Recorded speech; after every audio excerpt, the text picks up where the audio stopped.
Kita lanjut lagi bagian ke-9.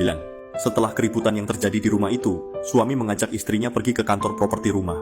Istrinya menanyakan kepada suaminya, "Sayang, apakah kita akan pindah rumah?" Suami pun mengiyakan pertanyaan istrinya. Istrinya bilang, "Meskipun kita pindah rumah, itu tidak akan membuat paman kapok untuk mengganggu keluarga kita." Suami pun menenangkan dengan kata-kata lembut. Istri juga bilang kalau harga rumah di sini mahal-mahal, sedangkan kita baru memulai bisnis, takut uangnya diperlukan untuk perusahaan. Suami menenangkan istrinya lagi dan bilang, "Istri dan anak-anaknya lebih penting dari apapun, jadi kamu jangan khawatir sayang." Istri pun terharu dengan ucapan suaminya. Sambil memandang suami, si istri bicara, "Ini kamu atau bukan sih sayang? Pokoknya lope sekebon buatmu sayangku cintaku." Suami hanya tersenyum. Suami pun pergi membelikan air untuk istrinya. Tiba-tiba muncul pelayan kantor tersebut bersama dengan satpam keamanan di sana. Wanita itu bilang ke satpam kalau perhiasannya jatuh di sini karena istri kelihatan orang miskin. Lantas wanita itu menuduh kalau si istri yang telah mencuri perhiasan tersebut. Istri bilang kalau ia juga baru duduk di sini, mana mungkin dia mencuri perhiasannya.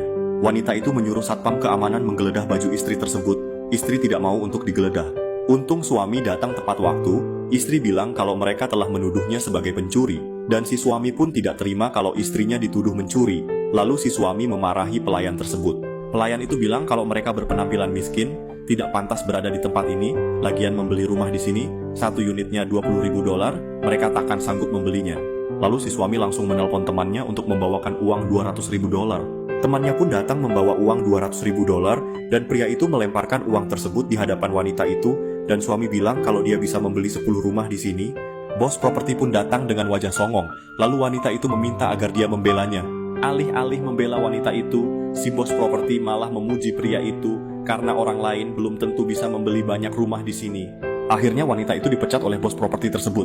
Saat mau pulang ke rumah, tetangga memberitahu kalau rumahnya ditempeli stiker-stiker yang mengejek pria tersebut. Tetangga bilang kalau semua ini ulah orang-orang yang kemarin ribut di rumahnya. Namun si pria ada ide agar orang-orang tersebut kapok dan tidak mengganggunya lagi. Pria mengundang paman ke rumah. Mereka pun makan bersama layaknya keluarga cemara. Orang kedua kembali datang untuk minta sumbangan, dan si pamanlah yang mengusir pria itu. Rencana pertama berhasil. Lalu pria botak itu juga datang lagi. Si pria bilang kalau dia punya penyakit menular, sehingga dia takut dan pergi. Si pria pikun pun ikut pergi juga. Rencana kedua berhasil. Orang ketiga datang, dan pria pun ingin mengaudit uang sumbangan 1 juta kemarin, sehingga pria ketakutan.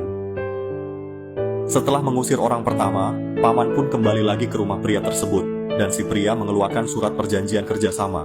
Ketika si paman ingin menandatangani kontrak tersebut, si bibi menahannya karena di surat tersebut tertulis kontrak hutang dengan bank.